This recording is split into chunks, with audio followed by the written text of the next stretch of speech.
UI UX Python నేర్చుకోండి, లక్షలు సంపాదించండి. Join Quality Thought. Hi hello నమస్తే, నేను మీ anchor Shiva. Welcome to iDream Media. ఈరోజు మన ముందున్న గెస్ట్ వేణుస్వామి గారు. ఆల్రెడీ 2024లోనే నేను ఆయన ఇంటర్వ్యూ చేయడం 2025లోనే ఇంటర్వ్యూ చేయడం జరిగింది. ఇప్పుడు కొత్త సంవత్సరం రాబోతుంది 2026. దాని గురించి అండ్ ఇంకా ఈ మధ్యకాలంలో ఇంకా చాలా వేణుస్వామి గారి దాంట్లో చాలా సిచ్యువేషన్స్ కొన్ని జరిగాయి. ఆ సిచ్యువేషన్ గురించి కొత్త విషయాల్ని తెలుసుకునే ప్రయత్నమే ఈ యొక్క ఇంటర్వ్యూ. ఆయనతో మాట్లాడి మనకు తెలియని విషయాలు తెలుసుకునే ప్రయత్నం అయితే చేద్దాం. హాయ్ సార్, ఎలా ఉన్నారు సార్? ఓం నమో వెంకటేశాయ. వెంకట సంస్థానం బ్రహ్మాండే నాస్తికించిన వెంకటేశము దేవో నభూతో న భవిష్యతి. సూపర్. రచ్చస్య రచ్చోభ్య. ప్రతి ఇంటర్వ్యూలో ఇది చెప్తారా? స్టార్టింగ్ ఇది అంటే నేను ప్రతి ఇంటర్వ్యూ చూస్తున్నా, అది స్టార్టింగ్ అది చెప్పాకే స్టార్ట్ చేస్తారు. అంటే చెప్పేది వేణుస్వామి అనుకుంటారు, వేణుస్వామి కాదు, వెంకటేశ్వర స్వామి మాట్లాడిస్తాడు. ఆయన ఏం చెప్తే అది చేస్తాం. There is no preparing, there is no papers, nothing. So ఇప్పటి వరకు చూసినాం. ఎప్పుడైనా పేపర్ చేతిలో పట్టుకొని మాట్లాడినప్పుడు చూసినావా? నేను ఇంటర్వ్యూలు చేసినాం. సో ప్రిపేర్ అయ్యి శివ ఈ ప్రశ్నే అడుగు, ABCD ఏమన్నా అడుగు. సో జ్యోతిష్యం నమ్మాలా, దేవుణ్ణి నమ్మాలా? జ్యోతిషం అనేది దేవుడిలో ఒక భాగం కదా. కానీ అంటే మీరు కొన్ని మాటల్లో దేవుడి కన్నా గొప్పది, దేవుడి కన్నా కొన్ని మాటలు అనిపిస్తా ఉంటాయి. నీకు అనిపిస్తే నన్ను ఏం చేయమంటావు? నీకు అనిపిస్తే వద్దు, తాగునింతలొద్దు. నీకు అనిపిస్తే వద్దు. అంటే నాకే ఒక వ్యూవర్ గా అనిపించింది, అంటే మిగతా వాళ్ళకి అనిపించదా అని. జ్యోతిష్యం అనేది వెంకటేశ్వర స్వామిలో ఒక భాగము. కలియుగంలో ప్రోటోకాల్ దేవుడు వెంకటేశ్వర స్వామి. సో నవగ్రహాలు కానీ ఇతర దేవతలందరూ కూడా ఆయన అండర్లో ఉండేటువంటి పరిస్థితి. సో ఇక్కడ వైష్ణవతత్వము, శివతత్వము అని రెండు భాగాలు ఉంటాయి. సో విష్ణువు పూజించే వాళ్ళు వెంకటేశ్వర స్వామిని ప్రోటోకాల్ దేవుడిగా భావిస్తారు. శైవతత్వానికి వచ్చినప్పుడు శివుడిని ప్రోటోకాల్ దేవుడిగా భావిస్తాడు. సో ఇక్కడ గాడ్ అంటే ఏంది? Generator, operator, destroyer. GOD God, దేవుడు. ఇంగ్లీష్లో ఎందుకు వచ్చింది అంటే G అంటే జనరేటరు, O అంటే ఆర్గనైజరు, D అంటే డెస్ట్రాయరు. జనరేటర్ ఎవరు?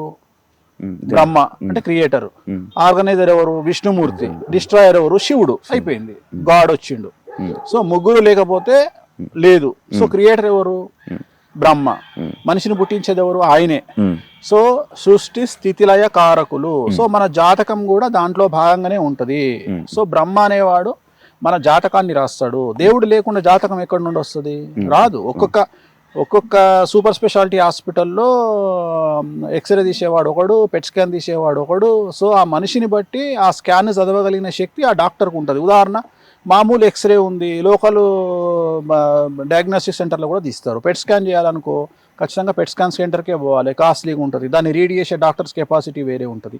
సో అట్లనే జ్యోతిషం అనేది ఒక డిఫరెంట్ సబ్జెక్టు. అది భగవంతుడిలో నిక్షిప్తమైనటువంటి సబ్జెక్టు. సో వేదాంగాలలో జ్యోతిష్యం అనేటువంటిది ఒకటి. సో దాన్ని బేస్ చేసుకొని దేవుడిలో ఒక భాగమే. దేవుడిని మించి జ్యోతిష్యం ఉండదు. నార్మల్గా పంచాంగం కానీ, జ్యోతిష్యం కానీ, రాశుల కోసం కానీ ఏదైనా కానీ పంచాంగం వచ్చాక ఉగాది టైంలో చెప్తారు నాకు. కానీ వేణుస్వామి గారు ఇంకా న్యూ ఇయర్ రాబోతున్న ముందే చెప్తారు. ఎలా దేశకాలమాన పరిస్థితి ఎలా చెప్తారు అంటే, మన దగ్గర 150 సంవత్సరాల పంచాంగం ఉంటుంది. సో మన దగ్గర ఉంటుంది అంటే పంచాంగం ఒరిజినల్గా ఫిజికల్గా ఉంటుంది. నేను మాట్లాడేది, నేను ఆన్లైన్లో సెల్ ఫోన్లో చెప్పట్లా. ఫిజికల్గా మన దగ్గర బుట్టేవారి పంచాంగం ఉంటుంది. నా దగ్గరనే కాదు, జ్యోతిష్యం చెప్పే ప్రతి మనిషి దగ్గర ఉంటుంది అది. సో అది 1940 నుండి 2050 వరకు ఉన్నటువంటి ఒక పంచాంగం. ఆ పంచాంగంలో 2026 సంవత్సరము ఏ సంవత్సరం రాబోతుంది, 27 ఏ సంవత్సరం రాబోతుంది, 28 ఏ సంవత్సరం రాబోతుంది, 2040 ఏ సంవత్సరంలో ఏ పంచాంగ నామ సంవత్సరం వస్తుంది అంటే ఉగాది వస్తుంది. దానికి రాజు ఎవరు, అధిపతి ఎవరు, సో దానికి నీరసాధిపతి ఎవరు, రసాధిపతి ఎవరు, మంత్రి ఎవరు, సో ఇవన్నీ రాసుంటాయి. ధాన్యాధిపతి ఎవరు, శస్యాధిపతి ఎవరు, అన్ని డిసైడ్ అయి ఉంటాయి. అంటే ఇవాళ ఈ సంవత్సరమే రావాలి అని రూల్ ఏం లేదు. మనకు ఆల్రెడీ ఇట్ ఈల్ డిసైడెడ్ ఆల్రెడీ. సో దాన్ని బేస్ చేసుకొని ఇప్పుడు ఉదాహరణ, ఇప్పుడు మనం 2025 ఇవాళ మాట్లాడుకుంటున్నాం, ఇది డిసెంబరు. సో రేపు మార్చి 19న ఉగాదిన వచ్చేటువంటి 2026 పరాభవనామ సంవత్సరానికి అధిపతి ఎవరు అంటే గురువు. సో కమాండర్ ఎవరు అంటే కేతువు. సో దాన్ని బేస్ చేసుకొని జాతకాలు చెప్తాము. సో ఇక్కడ పంచాంగం రాసేవాడికి జ్యోతిష్యం చెప్పే రైట్స్ లేవు. ఓన్లీ పంచాంగం రాయడం వరకే వాళ్ళ పని. సో అట్లనే జ్యోతిష్యం చెప్పేవాడికి పంచాంగం రాయడు. సో జనరల్ గా ఈ రెండు వేరే వేరే విభాగాలు. సో ఇక్కడ మేము నువ్వు ఎట్లాగైతే మీడియా సంస్థలు ఎట్లాగైతే కొత్తదనాన్ని కోరుకుంటాయో, జనాల్లో కొత్తదనాన్ని తేవాలని కోరుకుంటాయో, జనవరి 1 అనేది వెస్ట్రన్ కల్చర్లో మనము ఎవ్వడెన్ని చెప్పినా జనవరి 1 అనేది మనకున్నటువంటి ఒక అలవాటు. మనము ఉగాదిని జరుపుకోవాలి, చాలా మంది వచ్చి ఉగాదిని జరపకండి, జనవరి 1 జరుపుకోకండి అని చెప్తారు. సో ఇక్కడ జనవరి 1 నాడు తాగడానికి ఒక రీజన్ కావాలి, 31 గుడికి పోవడానికి ఒక రీజన్ కావాలి ఫస్ట్. సో ఇక్కడ తాగడానికి ఇది నడుస్తుంది, గుడికి పోవడానికి అది నడుస్తుంది. సో ఇక్కడ రెండు ఉన్నాయి, ఎంజాయ్ యువర్ లైఫ్ అండ్ దేవుడి దగ్గరికి పో. సో ఈ రెండు జరుగుతున్నప్పుడు తప్పే ఉంది. జనవరి 1 నాడు దేవుడి దగ్గరికి పోతున్నప్పుడు ఎందుకు ఆపాలా? రెండోది, మనం చెప్తే వాడని ఇంటడా?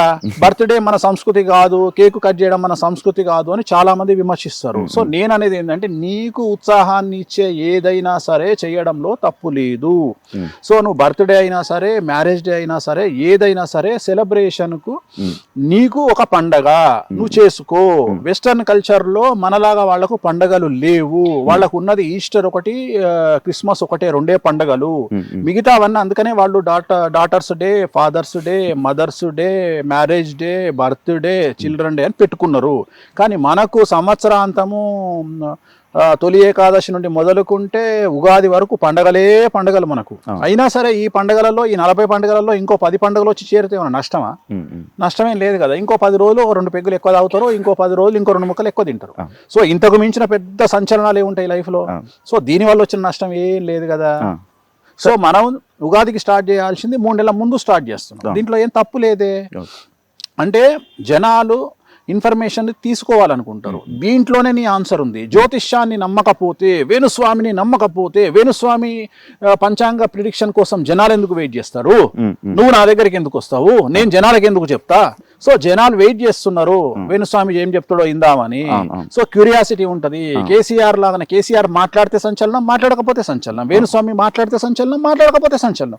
సో జాతకం మీద ఆధారపడి ఉంటది. సో మన పని మనం చేసుకోవాలి, జాతకాలు చెప్పాలి. సో చాలా మంది విమర్శిస్తారు, ఉగాదికి చెప్పాల్సింది మీరు జనవరి 1కి ఎందుకు చెప్తున్నారు అంటే, మా ఇష్టము. సో జనరేషన్ బట్టి మేము మారుతాము, మీడియాని బట్టి మేము మారుతాము. మమ్మల్ని మీడియా అడుగుతుంది కాబట్టి, జనాలు వెయిట్ చేస్తారు కాబట్టి మేము చెప్తున్నాము. దీంట్లో తప్పేం లేదు. ఇదేం నా సమాజానికి నష్టం కాదు. ఒకరిని కొడతలేము, ఒకరి దగ్గర గుంజుకుంటలేము, మనకి ఇన్ఫర్మేషన్ ఇస్తున్నాము. తప్పేముంది? సరే, మర్చిపోయాను స్వామి గారు, అది ఎలాగో మాట్లాడాం, న్యూ ఇయర్కి సెలబ్రేషన్ కోసం మాట్లాడాం, కానీ అందుకోసం జనవరి 1కి మీరు తాగుతారా సార్? జనవరి 1కు తాగను, డిసెంబర్ 31 తాగుతా. డిసెంబర్ 31కి ఎంజాయ్ చేసుకుంటారు పార్టీ? ఎంజాయ్ చేస్తానంటే నేను బయటికి పోను. నేను బయటికి ఎందుకు పోను అంటే, ఒక సెలబ్రిటీ స్టేటస్ వచ్చిన తర్వాత ఐఎమ్ ఏ కాంట్రవర్షియల్ పర్సన్ అంటే, ఇప్పుడు నా పరిస్థితి ఎట్లయిపోయిందంటే, నేను ఎగ్జాంపుల్, నాకు పబ్ అంటే ఇష్టం. ఇప్పుడు హైదరాబాద్లో ఓపెన్ అయిన 4 పబ్బులు, రీసెంట్గా ఓపెన్ అయిన 4-5 పబ్బులు గచ్చిబౌలిలో నా క్లయింట్వే. సో నేను పేర్లు చెప్పను. ఇప్పుడు ప్రజెంట్ తెలంగాణ ఊపుతున్న 4-5 పబ్బులు నా క్లయింట్లవే, పెద్ద పబ్బులు. సో వాటికి పెద్ద పబ్బులే తోపు పబ్బులు. సో వాటికి క్లయింట్లు నా క్లయింట్లు మనమే ముహూర్తం పెట్టినాము.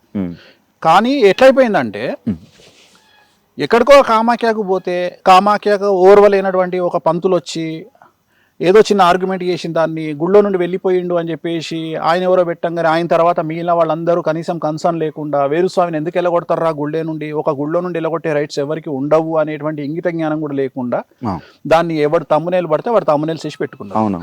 నేను అడిగే పిచ్చినాయాలారా, అసలు ఒక మనిషిని గుళ్ళో నుండి వెళ్ళగొట్టేటువంటి శక్తి ఎవరికన్నా ఉంటుందా? ఎవరికన్నా ఉంటుందా? ఉండదు. ఒకవేళ నిజంగానే అట్లా వెళ్ళగొడుతున్నారు అంటే మిమ్మల్ని పిచ్చినా కొడుకులాగా చూడాల్సి వస్తుంది. సో ఇలాంటి కాంట్రవర్సీస్ ఎందుకు అనే ఉద్దేశంతో నేను హోటల్కు పోను, నేను ఒక పబ్బుకు పోను, నేను ఎక్కడికి పోను. రెండోది, నేను ఇంత కుల్లా చెప్పినాక కూడా నేను మందావుతా అని వాడెవడో మొన్న నేను హలో అనే కళామందిర్ కళ్యాణ్ బర్త్డేకి పోయి అన్న కూర్చున్న తర్వాత నేనేం దొంగతనంగా కూర్చోలే, రాజసంగా రాజులాగా బాలయ్యబాబు చెప్పినట్టు తొడగొట్టుకొని మరీ కూర్చున్నా. ఇట్లనే కూర్చొని నేను మధురా శ్రీధర్ రెడ్డి ప్రొడ్యూసరు ఇద్దరం కలిసి ఒక పెగ్గేసుకున్నాం. అక్కడ ఒక గ్రూప్ వచ్చి పైనుండి ఫోటోలు వీడియోలు తీసి ఇమ్మీడియట్గా అక్కడనే పంపించారు. గ్రూప్లో వచ్చింది. ఇమ్మీడియట్గా నాకు తెలిసినటువంటి ఒక ఆర్టిస్ట్ వచ్చి, అదేంది స్వామి గారు మీరు ఇక్కడే ఉన్నారు, గ్రూప్లో మీ వీడియో వచ్చింది ఏంది అంటే, నేను కూర్చున్న వీడియోని పెట్టారు. నేనన్నా తప్పేముంది తల్లి దీంట్లో, నేను పబ్లో కూర్చున్నా, భజనకు వచ్చినా, ఈ మధ్యన కొత్త ట్రెండ్ స్టార్ట్ అయింది. వేణుస్వామికి జాతకాలు చెప్తున్నాడు అంటే వాడు ఎవడో మొన్న మాట్లాడుతున్నాడు. వేణుస్వామికి ఇన్ఫర్మేషన్ ఎట్లా వస్తుంది అంటే జాతకాల ద్వారా కాదంట. నేనంట పబ్బులో పోయి కూర్చుంటేనంట విడాకులు తీసుకునే వాళ్ళు పబ్బులో కూర్చొని మాట్లాడుకుంటారు. అరే నీ అమ్మ చెప్పు తీసుకొని కొట్టాలరా. నిన్ననే ఎల్వి చెప్పు కొనుక్కొచ్చిన 60,000 పెట్టి ఒకటి చెప్పు తీసుకొని కొట్టాలా. ఏది ఇట్లా నా జాతకాలు చెప్పేది. వాడే యాంకర్ అడుగు గురుగారు వేణుస్వామి గారికి ఇన్ఫర్మేషన్ ఎట్లా తెలుస్తుంది అంటారు మీరు? జ్యోతిష్యం ఆయన ఎట్లా చెప్తారంటారు? వాళ్ళు విడిపోతారు వీళ్ళు విడిపోతారు అంటే ఏం లేదమ్మా. వేణుస్వామి ఎట్లా చెప్తారంటే ఆ పబ్బులో ఆయన కనెక్షన్స్ ఉన్నాయి. అంటే విడాకులు తీసుకునే వాళ్ళు, చచ్చిపోయేటోళ్ళు, దివాలా తీసేటోళ్ళు అందరు పబ్బులు వచ్చి వేణుస్వామి గారు మేము రేపు దివాలా తీస్తున్నాం, వేణుస్వామి గారు మేము విడాకులు తీసుకుంటున్నాం అంటే నన్ను విమర్శించడానికి వీళ్ళు ఎంతకు దిగజారిపోయినరు అంటే వాళ్ళని చూసి నవ్వాలనా ఏడవాలనా అనే పరిస్థితిలో నేనున్నా. అంటే చివరికి నేను పబ్బుకు పోతానట. నువ్వే చెప్పు ఇప్పుడు వాస్తవంగా నువ్వు నెలకి ఎన్నిసార్లు పబ్బుకు పోతావు? 3-4 సార్లు పోతావు. నేను సంవత్సరంలో ఒకసారి కూడా పోను. ఇప్పుడు నేను గొప్ప జ్యోతిష్కున్నా, నువ్వు గొప్ప జ్యోతిష్కునివా? మీరే కాదు, నువ్వే కదా. ఓకే ఓకే, మీరు చెప్పే విధంగా అయితే నేను చెప్పే విధంగా అయితే వాస్తవంగా నీ దుకాణం నీ యాంకరింగ్ బంద్ చేసుకొని ఇవాళ నువ్వు మొత్తం స్టేట్ మండబెట్టేసేయాలి. అంటే నువ్వు టాప్ పొజిషన్ లో ఉన్న జ్యోతిష్కుడు. Shiva the best astrologer in Telugu states. ఎందుకంటే పబ్బులు ఉంటాడు కదా. సో విడాకులు తీసుకుంటాడు శివకే తెలుసు, చచ్చిపోయేటోడు శివకే తెలుసు. ఏమన్నా ఉందా అంటే వీళ్ళని చూసి బాధపడే స్థాయి నుండి అసహించుకునే స్థాయి నుండి చివరికి వీళ్ళను ఇంకా ఒక దరిద్రం కొట్టు పని చేస్తుంది. రోడ్డు మీద కుక్కలు చూస్తుంటే తలకాయ ఎట్లా తిప్పుకుంటాం అట్లా తిప్పుకునే పరిస్థితికి వచ్చాను నేను. ఇప్పుడు నేను ఎక్కడికి పోయినా నాకు ప్రాబ్లమే. ఇప్పుడు నువ్వు అడిగినావు నాకు కూడా ఉంటుంది నాయన ఎంజాయ్ చేయాలని. ఇంకా నేను ఇంకో విషయం చెప్పేది ఏంటంటే నేను ఆల్రెడీ నా బట్టలు ఇప్పిన, నా అంగిప్పిన, లుంగిప్పిన, బనీని ఇప్పిన, డ్రాయర్ ఇప్పిన, ఒక చిన్న మొల్దారం ఉండే అది కూడా ఇప్పమన్నారు ఇప్పేసిన. ఏం లేదురా అంటే కిడ్నీలు విక్కువలిగినాయి. ఇంకేమున్నాయి? ఏం చూపిస్తావు నా గురించి? నువ్వు ఏం చూపిస్తావు నా గురించి? నువ్వు నేను పోతే ఏం చూపిస్తావు అంటే నేను అనేది ఏంటంటే దీంట్లో కూడా నాకేం నష్టం లేదు. సో నేను అనే పాయింట్ ఏంటంటే వేణుస్వామి పబ్బుకు పోయిండు, పబ్బులో సేద తీరుతున్న వేణుస్వామి పబ్బులోనే సేద తీరుతారు. దీంట్లో లాజిక్ ఏముంది? దీంట్లో ఇన్ఫర్మేషన్ ఏముంది? సో అందుకని బంద్ చేసుకున్నా. సో అందుకని ఇంట్లో హ్యాపీగా నచ్చిన ఫుడ్ తెప్పించుకొని మంచిగా సినిమాలు కాదు మన జంధ్యాల గారి కామెడీ అహనా పెళ్ళంట పెట్టుకొని ఆ టైప్ లో ఒక కామెడీ సినిమా పెట్టుకొని మంచిగా ఎన్ఎస్సి కానీ మంచి పెగ్గేసుకొని వేడి నీళ్ళతోని అలా తింటూ అలా ఎంజాయ్ చేసి 11:30 కల్లా పడుకుంటా. అంత ఫస్ట్ సైలెంట్ లో పెట్టి పడుకుంటా. ఓన్లీ 31st మళ్ళీ ఫస్ట్ నుండి 1:30కి పడుకుంటా. ఎందుకంటే ఈ ఫోన్లు ఈ శుభాకాంక్షలు నాకు వద్దు ఈ శుభాకాంక్షలు. మళ్ళీ నేను ఉగాదికి నేను అందరికి నేనే పెడతా.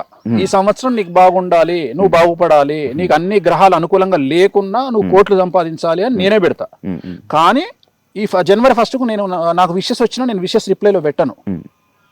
ఆచరిస్తా నేను నాకు ఎవరన్నా చెప్తే నేను థ్యాంక్ నా లైఫ్ లో ప్లీజింగ్ థ్యాంక్ యూ ఉండదు. And don't forget to subscribe to iDream. And for more videos, please subscribe to iDream. Please subscribe to iDream. Please subscribe iDream. And please subscribe to iDream. For more videos, subscribe to iDream. please like, share and subscribe to the channel. Congratulations, iDream. Subscribe to iDream. Subscribe to iDream. So subscribe to iDream Media. iDream ki iDream team andarki huge congratulations. Please subscribe iDream Media. Please subscribe to iDream. Subscribe iDream. Please subscribe to iDream. iDream అంటే నా కళల channel subscribe చేసుకున్న నోరు తిరుగుతలేదు. మీరైతే గంట గుర్తు కొట్టండి. For more such videos, please subscribe to iDream. Subscribe to iDream. Please subscribe to iDream. Please subscribe iDream Media. Please do subscribe to iDream. Please subscribe to iDream Media. For best entertainment and information, please subscribe iDream.